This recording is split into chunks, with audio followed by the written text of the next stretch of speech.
오늘이 우리 창립기념주일이죠. 근데 또 오늘이 그 주일학교 교사주일이기도 해요. 우리는 뭐 주일학교 교사가 없어서 그냥 이렇게 넘어가긴 합니다만, 주일학교 교사주일이다라고 하는 얘기를 하니까 제게 이제 가장 먼저 떠오르는 것이 주일학교 때 했던 그 여름성경학교였어요. 여름성경학교를 제가 주일학교 다닐 때의 여름성경학교도 아니고, 그렇다고 제가 주일학교 교사를 했을 때 그때의 생각도 아니고, 그 중간에 제가 중학교 3학년 때부터 고등학교 3학년 때까지 정도였던 것 같아요. 그때 제가 섬기던 교회는 학생들을 여름성경학교 서기로 썼어요. 출석도 체크하고 심부름도 하고 그렇게 해서 불러다 놓으면은 이제 뭐 중학교 3학년 고등학교 1학년밖에 안 돼도 아이들은 선생님이라고 부르기도 하고, 또 무엇보다도 여름성경학교를 하면은 점심을 아주 맛있는 걸 줘요. 맛있는 점심도 먹고, 그리고 무엇보다 좋은 것은 뭐냐면 여름 수양회를 갈 때에 회비를 면제해 줍니다. 그래서 그야말로 여름성경학교 그 주제가가 있죠. 흰구름 뭉게뭉게 피는 하늘에 아침에 명랑하게 뭐 떠오른다라고 하는 이제 그러한 찬양처럼 흰구름 뭉게뭉게 피는 그 하늘 밑에서 또 자연을 찾아서 물가에서 뭐 헤엄도 치고 또 열심히 놀다가 저녁 되고 나면 모닥불 피워놓고 찬양도 하고 막 추월하고 또 몇 시간씩 기도도 하고, 그리고 다 끝나고 난 뒤에는 거기 앉아서 도란도란 얘기도 하고 그러면서 몰래 이제 라면도 하나씩 끓여 먹고 이제 그랬던 그런 생각이 나요. 아마도 이제 5, 60대가 갖고 있는 생각은 그럴 것 같아요. 그 전 세대는 70대, 80대는 오히려 좀 힘들었고, 그 다음에 뭐 40대 이하로는 조금 더 편했던 여름 수련회 그런 것들인데, 5, 60대 정도 가지고 있는 생각은 그때 그런 환경 속에서, 그때 저희가 수양회를 2번 갔던 데가 어디냐면은 지금 경기도 토평동이에요. 흔적도 없어요. 지금 흔적도 없는데 그때 그쪽에 개천이 흘렀고 그 개천에서 멱도 감고 그 자갈밭에서 텐트 치고 자고 그랬었던 그런 기억이 있습니다. 그래서 그런가 사람들이 그 5, 60대에게 가장 인기 있는 프로그램 중에 하나가 자연 속에서 살아가는 사람들 이야기를 다루고 있는 어떤 그 프로그램을 5, 60대가 가장 많이 본다 그래요. 실제로 이렇게 들여다보면은 뭐 저 사람들처럼 들어가서 평생을 살고 싶은 생각은 없어도 한 달쯤 들어가서 저렇게 살다 오면 참 좋겠다 하는 생각을 저는 자주 해봅니다.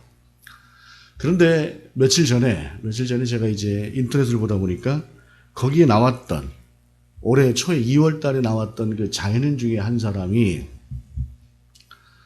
과거에 몹쓸 짓을 했나 봐요. 누구에게 몹쓸 짓을 했는데 그 몹쓸 짓을 당한 사람이 어느 날 순간 딱 보니까 그 사람이 자연 속에서 그냥 즐겁게 살아가고 있는 것을 보니까 그냥 그때 순간에 생각이 떠오르는 거예요. 그 딸아이가 성폭행을 당해서 지금 이제 컸겠지만 그러고 있고, 그 아비의 심정도 분노가 끌어올랐겠죠. 그대로. 그래서 물론 그 사람이 형을 살았어요. 형을 살아서 자기 자신은 죄값을 치렀다고 생각할지 모르겠지만 그 모습을 보면서 여전히 끌어오르는 그 분노와 아픔을 가져야 하는 그 사람들 입장에서는 또 얼마나 그것이 아픈 일입니까? 그래서 이제 그것을 방송을 이제 안 하기로 해서 그 회분만 이렇게 치워놨더라고요. 궁금해서 일부러 찾아서 한번 봤더니 참 재밌게 자기 자신은 살고 자기 딸 걱정에 대해서는 참 끔찍합니다. 그런데 남에게는 또 그런 아픔을 주는 것이 또 그런 인생이었다라고 하는 것. 그가 반성을 하고 철저하게 회개를 했는지는 모르겠죠. 그러나 회개를 했다라고 하는 것은, 정말로 반성을 했다라고 한다면 당사자에게 가서 해결을 해야 되는 것이죠. 어떤 의미에서 볼 때 우리 그리스도인들이 가끔씩 회개라고 하는 것을 이야기할 때 그런 오해를 하는 것 같습니다. 그런 오해를 하는 것이, 내가 하나님 앞에서 눈물 흘리면서 콧물 흘리면서 몇 시간씩 울고 통에 자복을 했으니까 이제 끝났다, 이렇게 생각을 하는 경우들이 있는 것 같아요. 그런데 회개라고 하는 것은 내가 지은 죄를 누구에게 특별하게 지었으면 그 사람에게 용서를 받아야 회개가 끝나는 겁니다. 그렇지 않으면 그건 회개가 온전한 회개가 아닙니다. 그런데 사람들이 흔히들 하나님 앞에서 내가 해결됐으니까 라고 하는 그런 오해들을 해요. 미가서 6장 6절부터 8절까지는 지금 10번째 우리가 보는 말씀입니다. 이것은 불통의 문제를 다루고 있어요. 불통의 문제라고 하는 것이 어떤 것입니까? 내가 하나님 앞에 나아갈 때 무엇을 가지고 나가야 될까요? 라고 얘기를 하면서 하나님 앞에 예배로 나아가는 사람이 예물을 어떤 걸 가지고 나갈 것인가 라고 하는 것을 고민을 하는 거예요. 예물을 어떤 것을 가지고 나갈 것인가 라고 하는 것은 사실은 중요한 문제지요. 왜냐하면 예배에 있어서 예물이 없는 예배는 예배가 아닙니다. 예배는 하나님 앞에 어느 정도의 헌금을 드리냐라고 하는 건 중요하지 않아요. 그러나 분명한 것은 내가 준비한 예물을 드리는 것이 예배 안에 포함이 되어 있어야 그게 온전한 예배가 되는 것입니다. 그런데 그 부분적인 것을 미가서는 내가 무엇을 가지고 나가야 될 것인가라고 하는 그 예물의 측면에서만 고민을 하고 있어요. 그때 하나님께서 한탄을 하시면서 사람아 주께서 선한 것이 무엇임을 내게 보이셨나니 내가 정의를 행하고 인자를 사랑하며 겸손히 하나님과 함께 행하는 것이 아니냐라고 이야기하면서 정의도 행하지 않고 인자한 마음을 가지고 세상을 살아가지도 않으면서도 나와가지고 그냥 하나님 앞에서 예물 드리는 것만 걱정을 하고 있는 그 사람을 향해서 안타까움을 표시하고 있는 것이 미가서 6장 6절로부터 8절의 말씀이에요. 즉 이 이야기는, 이 말씀은 우리가 세상을 살아가면서 그리스도인이라고 하는 이름을 가지고 살아가되 하나님의 뜻과는 전혀 맞지 않는 그러한 삶을 살아가면서 그러한 삶을 추구하면서 그럼에도 불구하고 나는 그리스도인이다라고 하는 생각을 하고 있는 그 잘못된 개념으로부터 우리가 좀 벗어나 보자라고 하는 뜻에서 저는 창립 기념주일 때부터 지금까지 이 말씀을 그대로 보는 것입니다. 그리고 이 말씀을 통해서 자신을 돌아볼 때 너무 멀리 하나님께서 원하시는 것하고 내가 떨어져 있는 나 자신을 발견하게 돼요. 정말로 하나님께서 원하시는 삶이라고 하는 것이 있고 하나님께서 원하시는 목사의 상이라고 하는 것이 있고 한데 여러 가지 면에서 그것을 떠나와 있는 자신을 또한 또 발견하게 되는 것입니다. 그것이 뭐냐면 그럴 때 우리가 해야 되는 것이 무엇이냐면 회개라는 것이에요. 하나님께로 돌아가는 것입니다. 그래서 오늘 본문의 말씀 신명기 30장에 있는 말씀은 회개라고 하는 것이 어떤 것이 회개인가 라고 하는 것에 대해서 우리가 얻어주는 말씀입니다.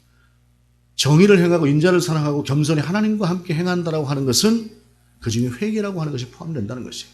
그래서 그 회개라고 하는 것이 어떤 것인가 라고 하는 것을 우리가 함께 신명기 말씀을 통해서 보자는 말씀입니다. 오래전에 부천이라고 하는 경찰서에서 권인숙이라고 하는 분이 성고문을 당했던 적이 있어요. 고문 기술자였던 이모라고 하는 경감이 고문을 하는데 잔인하게 성적으로 그에게 수치심을 주면서 아주 악랄한 방법으로 그 사람을 고문을 했던 적이 있어요. 아주 굉장히 유명한 사건입니다. 그런데 그 사람이 2000년도 어느 날 들어서면서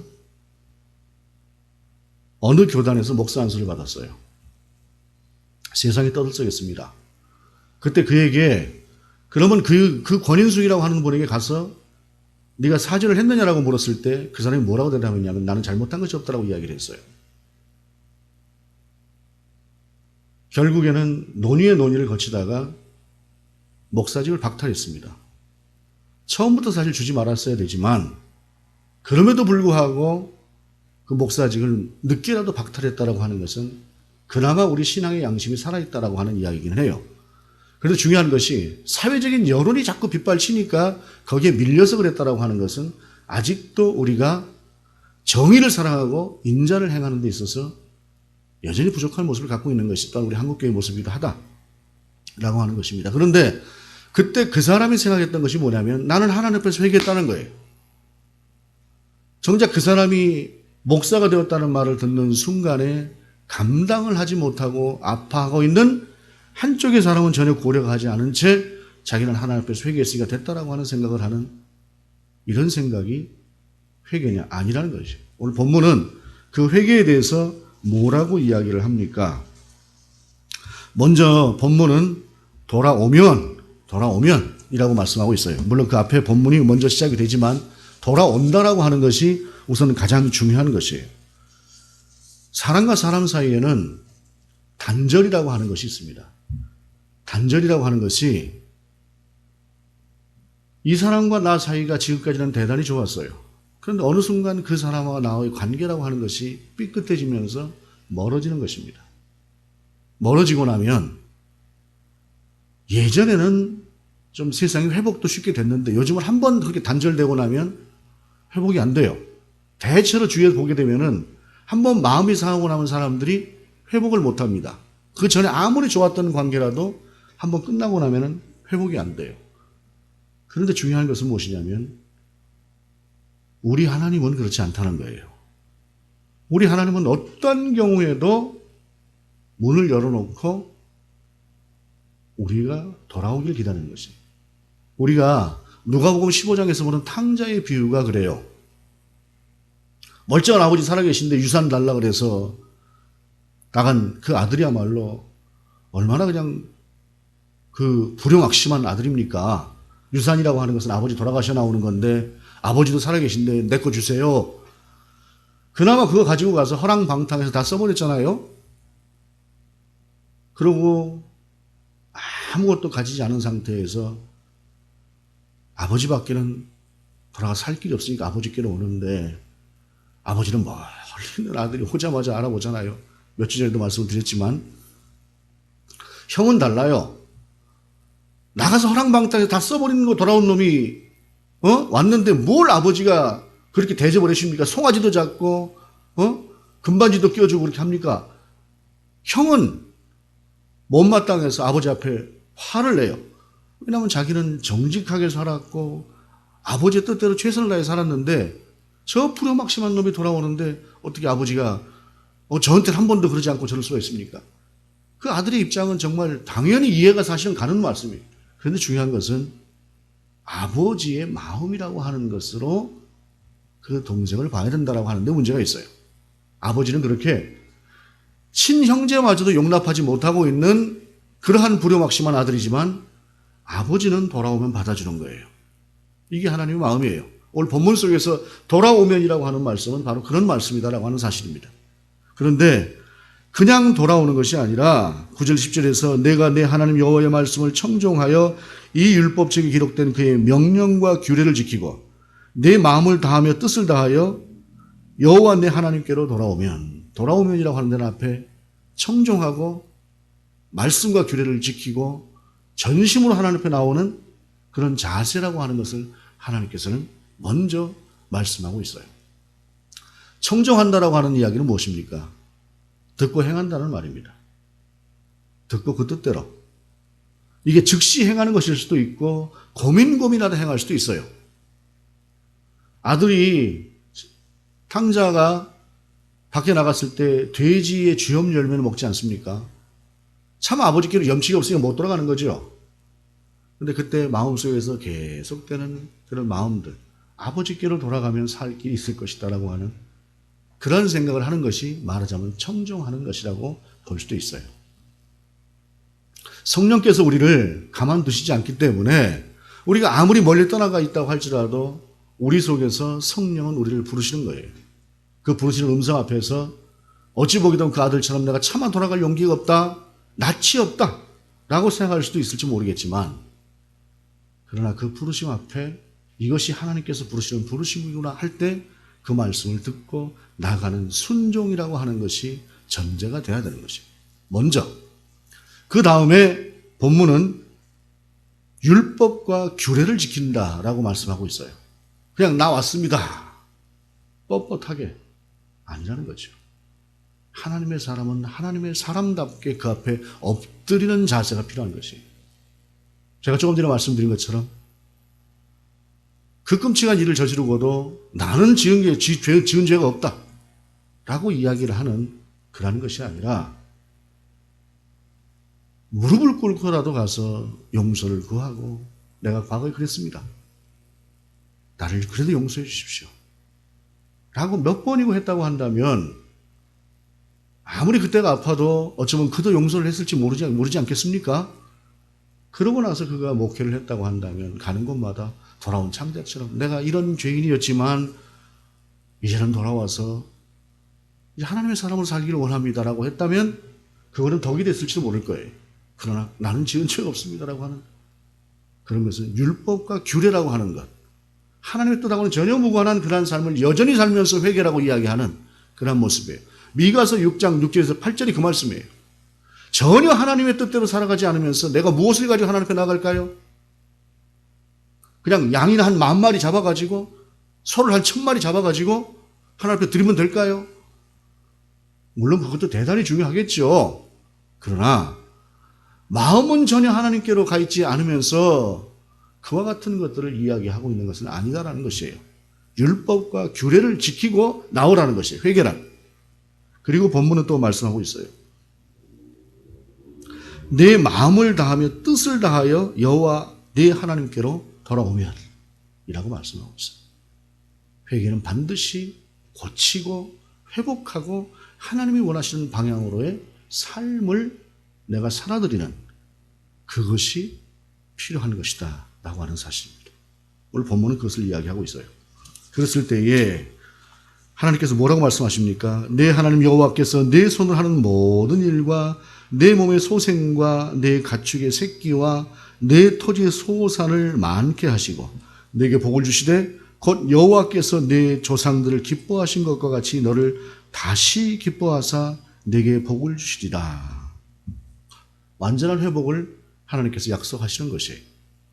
아무리 죄를 짓고 떠나갔던 그러한 사람이라고 할지라도 하나님의 가슴에 대못을 받고 갔던 사람이라고 할지라도 그가 돌이켜 하나님께로 돌이키고 하나님 앞에 전심을 다해서 용서를 구하고 하나님의 뜻을 그대로 지켜드리며 하나님 앞에 나온다고 한다면 하나님은 그를 용서하시겠다는 것. 어떤 죄를 지어도 그것이 그리고 회복시키시는 것만이 아니라 그에게 내 조상들이 받았던 복을 누리도록 해주겠다라고 하는 것이 내가 하는 모든 일, 우리가 하는 일이라고 하는 것에 가만히 그 일이라고 하는 것이 그렇습니다. 특별히 잘 되는 사람들을 보게 되면 한순간 이렇게 딱 잘 되면 그 다음에 잘 돼요.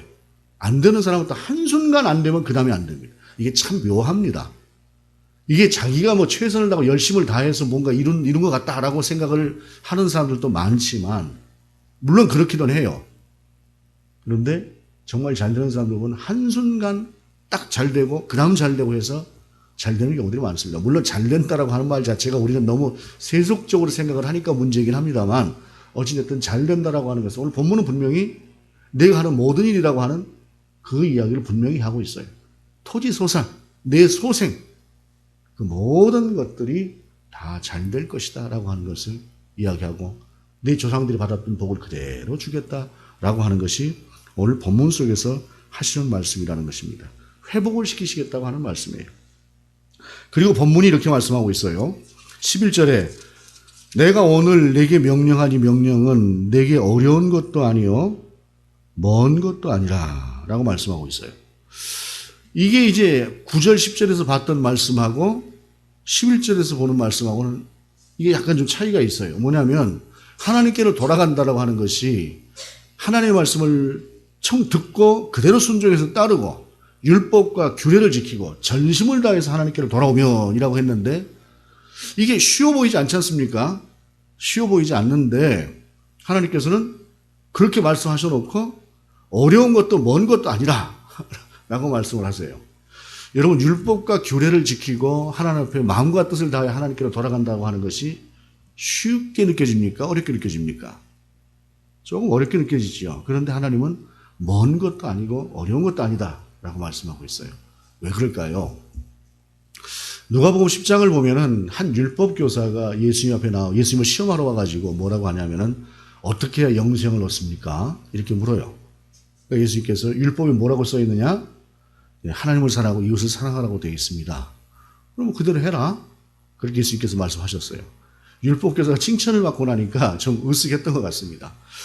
예수님이 막 그냥 서기관 바리새인들 호통을 치시던데 나는 칭찬을 하시네 하면서 잘 보이려고 뭐라고 묻냐면 그럼 이웃이 누굽니까? 라고 물었어요. 예수님이 그 얘기를 하고 싶으셨죠. 그때 예수님께서 뭐라고 말씀하시냐면은 한 사람이 예루살렘에서 여리고로 내려가다가 강도를 만났다. 강도를 만났는데 강도가 어떻게 심하게 때렸는지, 그리고 옷을 다 벗기고 갔는데 어떻게 심하게 때리면서 벗기고 갔는지 그 사람이 거의 죽은 사람처럼 됐다 라는 거예요. 그런데 그때 한 제사장이 지나가다가 보고 이렇게 들여다보더니 그냥 지나가고, 그 다음에 레위 사람 한 사람이 이렇게 들여다보더니 그냥 지나갔다. 그런데 사마리아 사람 한 사람은 지나가다가 보더니 그 사람을 가지고 있는 그 의약품을 가지고 치료를 해주고, 그걸로만 끝난 것이 아니라 주막에 데려다가 놓고 일정한 금액을 지불하면서 이 사람을 좀 돌봐줘라. 그리고 혹시 더 들면 내가 오는 길에 주겠다. 라고 이야기를 했어요. 그러면서 주님께서 뭐라고 말씀하시냐면은 누가 이 사람의 이웃이냐? 라고 말씀하셨어요. 여러분, 제사장은 이스라엘 내에서도 굉장히 경건한 무리입니다. 레위 지파도 구별된 무리죠. 그들은 아마 이런 핑계를 냈을 거예요. 내가 지금 하나님의 거룩한 제사를 집례하러 가는데 혹시 죽은 시신을 만지고 나면은 부정해져서 내가 제사를 못 드리는데 하나님의 일이 우선이지. 그러고 간 거예요. 레위인도 비슷해요. 근데 사마리아 사람은 그러지 않았다는 거예요. 여러분, 예루살렘에서 여리고로 내려간 사람이 유대인일까요? 사마리아 사람일까요? 아마도 유대인이었을 거예요. 사마리아 사람이 예루살렘에 올 리가 없어요. 왜냐하면 유대인은 사마리아 사람을 개처럼 취급을 해요. 그러니까 예루살렘에서 여리고로 내려가는 사람은 분명히 유대인이에요. 근데 제사장인 유대인, 레위인 유대인, 그들은 그냥 다 지나갔어요. 그들이 개처럼 여기는 사람. 그 사마리아 사람이 그를 고쳐준 것이에요. 이웃이 누구냐? 하니까 유대인이, 이 율법 교사가 그 사마리아 사람입니다 하는 사마리아 사람 이야기를 하기가 싫은 거예요. 자비를 베푼 자니이다 라고 얘기를 해요. 자비를 베푼 자니이다. 가서 너도 그와 같이 해라 라고 말씀하세요. 자, 여러분 한번 생각해 봅시다. 먼 것도 아니고 어려운 것도 아니다라고 하는 것은 정말로 내가 무엇인가를 해야 될 그때에 그것을 행하는 것이에요. 여러분, 당장 죽어져 가는 사람이 있으면은, 예를 들어서 목사가 운전하다 교회로 왔어요. 예배 드리러. 오는데 길거리에 사람이 하나 쓰러졌다라거나 한다고 한다면 119라도 부르고 아무도 없는 곳이라고 한다면 설사 와서 설교를 못하더라도 죽어가는 사람 먼저 살리고 와야 될 거 아니겠어요? 강가를 지나오는데, 내가를 지나오는 어떤 사람이 급류에 휩쓸려 갑니다. 아유, 나는 지금 예배 시간 이대로 가면은 딱 그냥 뭐 1분, 2분 전에 도착해. 난 하나님께 예배 드려야 돼. 이러고 교회 와야지 그게 목사겠습니까? 그게 성도겠습니까? 설사 그날 예배를 못 드린다고 할지라도 먼저 가서 그 사람을 꺼내서 살려놓고 오는 것이 그게 목사고 그게 성도지요. 실상을 하기 싫은 거예요. 제사장도 레위인도. 자기 돈 들이기 싫고 귀찮은 거예요. 자기 속에서 마치 핑계거리 있는 것이죠. 이것이 먼 것도 아니고 어려운 것도 아니라는 거예요.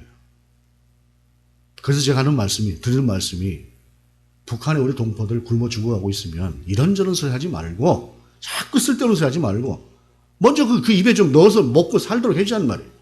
수만 명, 수십만 명이 죽어가고 있는데 거기다 대고 그 죽어 나면은 뭐 무기 만들고 뭐 한다고 자꾸 그러면서 그 몇만 명, 몇십만 명이 죽어가고 있는데도 잔인하게 그래야 됩니까? 아닌 것이죠.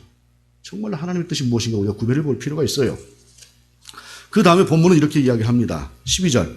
하늘에 있는 것이 아니니 내가 이르기를 누가 우리를 위하여 하늘에 올라가 그의 명령을 우리에게로 가지고 와서 우리에게 들려 행하게 하려 할 것이 아니요. 하늘에 올라가서 하나님의 뜻을 헤아려다가 우리에게 알려주면 우리가 하나님의 말씀을 제대로 알 수 있지 않을까라고 생각할 것이 아니라는 거예요. 여러분, 우리가 방언을 하고 예언을 하고 환상을 보고 하나님의 나라를 들여다보고 그래야 신앙생활을 잘하는 겁니까? 우린 이미 세례를 받은 사람들이에요. 우리가 알고 있는 몇 가지의 것만을 가지고 하나님 앞에서 살아내도 충분한 거예요. 그 다음에 본문은 또 이렇게 말씀하고 있어요. 이것이 바다 밖에 있는 것이 아니니 내가 이르기를 누가 우리를 위하여 바다를 건너가서 그의 명령을 우리에게로 가지고 와서 우리에게 들려 행하게 하려 할 것도 아니니. 고대 사람들은 바다의 저 끝이라고 하는 것은 가면은 어느 순간인가 뚝 떨어져서 다 죽는다고 생각을 했어요. 콜럼버스 이전까지는. 그래서 바다 끝으로 나간다라고 하는, 멀리 나간다라고 하는 것은 혹시 바다 끝에 뚝 떨어져 죽을까 해서 나가지 못했어요. 그런데 오늘 본문은 그런 데까지 가서 무엇인가를 좀 가지고 와서 내게 들려주면은 내가 하나님의 뜻을 행할 수 있지 않을까라고 하는 그런 생각도 하지 말라는 거예요. 예를 들자면 해외 유학을 가서 엄청나게 좋은 학교가 가서 공부를 하고 그래야만 하나님의 뜻을 잘 아는 것도 아니다라고 하는 말과 같은 종류의 말이에요.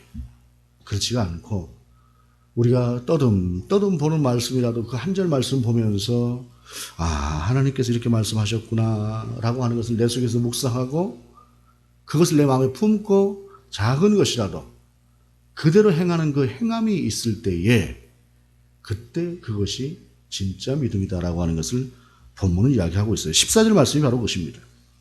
오직 그 말씀이 내게 매우 가까워서 내 입에 있으며 내 마음에 있은즉 내가 이를 행할 수 있느니라. 작은 것이라도 아는 것을 행하고 내가 그리스도인인가라고 하는 것을 돌아보는 그 돌아봄으로 살아가는 것이다라는 말씀입니다. 예를 들자면 지난주 말씀이 무엇입니까? 추수할 것을 많은데 일꾼이 적다는 주님의 말씀을 따라서 70명의 일꾼을 2명씩 파송했지 않았습니까? 제일 중요한 것은 주님의 마음이죠. 우리 현장을 살아갈 때에 우리 주님께서 추수할 것이 많다고 했는데 나를 통해서 뭘 이루시려고 할까? 하루 종일 그것만 생각하는 것이 아니라 잠깐씩 그런 생각을 하면서 주님 제가 무엇을 해야 될까요? 제게 지혜를 주세요.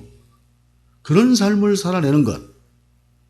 예를 들자면 오늘 이 말씀을 가지고 세상 속에서 치열하게 살아가다가 우리 하나님께서 회개를 말씀하시는데 그 회개라고 하는 것이 하나님의 뜻대로 행하면서 행함이 있는 것으로 하나님 앞에 돌아가는 것이라는데 이게 먼 것도 아니고 어려운 것도 아니고 내가 아는 몇 가지라도 그대로 행동하는 것이라는데 주님 제가 아는 만큼 순종하기를 원합니다. 여러분 한번 순종해 보려고 하세요. 매사가 순종하기 어려운 것들 투성입니다. 사실은 하나하나가 다 그거 가지고 고민하다 보면은 우리가 힘들어요. 그래도 중요한 것들 하나하나씩 생각할 때 그 앞에서 이건 그래도 하나님이 원하시는 것인데 라고 하는 것을 하나씩 세워갈 때 오늘 본문을 통해서 우리 가운데 주시는 그 하나님의 말씀이 바로 우리의 삶으로 연결될 수 있다라고 하는 것입니다. 다시 한번 우리가 미가서의 말씀으로 돌아가 보기를 원합니다. 사람이 가지고 있는 생각과 하나님이 사람을 향해서 주시고자 하는 그 말씀에 그 간극이 너무 큰 그러한 삶을 살았던 시대가 미가의 시대입니다. 오늘날 우리의 시대는 하나님이 원하시는 것과 내가 원하는 삶의 사이에 얼마만큼의 거리가 있을까요? 우리가 하나님께로 좀 더 한 걸음 들어가 보십시다. 그것은 순종을 통해서만 가능합니다. 우리가 생각으로만 할 때에 그것은 안 되는 거예요. 작은 것들이라도 순종하면서 하나님 앞에서 내가 아는 것만큼 하나님 앞으로 나아갈 때에 그만큼 하나님과 우리의 거리는 가까워지면서 우리는 하나님의 사람으로 세워줄 수 있는 것입니다. 그것이 바로 하나님께서 우리가 원하시는 겸손히 하나님과 함께 살아가는 삶이다라고 하는 것입니다. 어떤 것은 조금 마음 먹으면 할 수 있는 것이고 어떤 것은 큰 결단을 해야만 하는 것도 있을 거예요. 그러나 작은 순종부터 하나님 앞에서 해나갈 때에 그때 우리를 통해서 이루시고자 하는 하나님의 뜻을 우리는 이루어드리는 사람이 될 수 있을 것입니다. 기도하시겠습니다. 주님, 우리가 겸손한 믿음을 갖게 하시옵소서. 주님께서 명하시면 순종하는 믿음으로 응답하게 하시옵소서. 그런 우리의 삶을 통해서 하나님과 우리의 거리가 정말로 가까워지는 우리가 하나님과 더불어 살아가는 그러한 그리스도인이 되게 하시옵소서. 주 예수 그리스도 이름으로 기도드립니다. 아멘.